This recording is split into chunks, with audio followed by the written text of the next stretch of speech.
حضور نے فرمایا ایک وقت آئے گا میں آخری زمانے میں بڑے بڑے فریبیے پیدا ہوں گے. بھائی جن مسائل کے اندر امت خاموش ہے، جو ہمارے بزرگ مسائل حل کر چکے ہیں، کن کے کہنے پر تم نئے نئے مسائل کھڑے کر رہے ہو؟ اس وقت ان مسائل کا وقت ہے. اس وقت تو مسائل کا وقت یہ ہے کہ برما میں کیا ہوا اور دہلی کی جامع مسجد کے امام صاحب کی آنکھیں نکال دی گئی. اے جو مولویوں کے خلاف باتیں کرتے ہیں نا، یہ پہلے ان کے بسترے تیار ہوتے ہیں. ہاں یہ میں نے تاریخ میں پڑھا ہے، یہ پیسے والے اور یہ جو دین کے خلاف بک بک لبرل، ان کے پہلے صندوق تیار ہوتے ہیں. جب دیکھتے ہیں ملک کے حالات نہیں ٹھیک تو پہلے یہ محفوظ جگہ دوڑ جاتے ہیں. اور جب بھی قربانیاں دی ہیں تو میدان میں کھڑے ہو کر علماء نے قربانیاں دی. کیوں جی کالے پانی کون گیا؟ پھر باتیں کرتے ہو ہمارے خلاف. اور آئندہ وقت کئی آیا ہوں اسلام دیواری بھی اسی کھڑے ہاں توجہ، اسلام دیواری بھی اسی کھڑے ہاں، ناموس رسالت دیواری بھی اسی کھڑے ہوئے ہاں.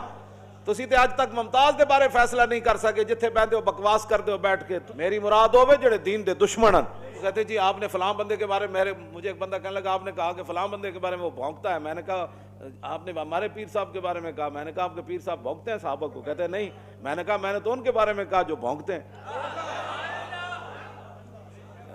میں جو بات کرتا ہوں میں ان کے بارے میں کرتا ہوں جو رسول اللہ کے دین کے دشمن ہے، غدار ہے.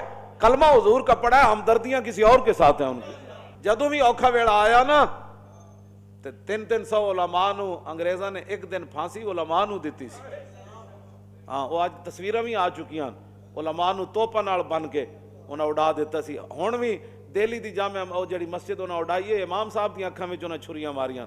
ہاں جی او مقتدی تے نس گئے، ہاں نماز پڑھنے والے تے نس گئے. مولانا صاحب بھی پھر مسجد میں بیٹھے رہے نا. اقبال بھی یہی گل کیتی سی. کہا اقبال نے شیخ حرم سے تہے محراب مسجد سو گیا کون، ندا مسجد کی دیواروں سے آئی فرنگی بت کدے میں کھو گیا کون. اقبال کہتا میں مسجد گیا تے مولانا لمی تان کے ستے ہوئے. میں کہا مولانا مسجد ستے ہو؟ تو کہنا مولانا تے لمی تان کے ستے ہوئے سن لگے مسجد دیاں دیواراں بول پیاں. انہیں کہا پہلے تو اپنا منہ ویکھ، مولانا ستیا تے مسیتی ستیا نا، تو تا فرنگی بازاراں تے انہاں وچ جا کے ایمان ویچ دیتا ہے. تو بھی کوئی گل کرن جوگا؟ ہاں تو فرنگی بازاراں وچ جا کے ایمان ویچیا. جے مولوی ستے بھی آئے تے مسیت ہی ستیا کام. ہاں اسی مسیتاں چھوڑ کے جا کے جناب بت کدے نہیں آباد کیتے. ہاں جی اسی جدوں بھی گل کیتی اللہ رسول دی گل کیتی، جدوں بھی گل کیتی اسلام دی گل کیتی، اسلام دی سربلندی دی گلاں کیتیاں. اساں کرتارپور دے بارڈر نہیں کھلوائے.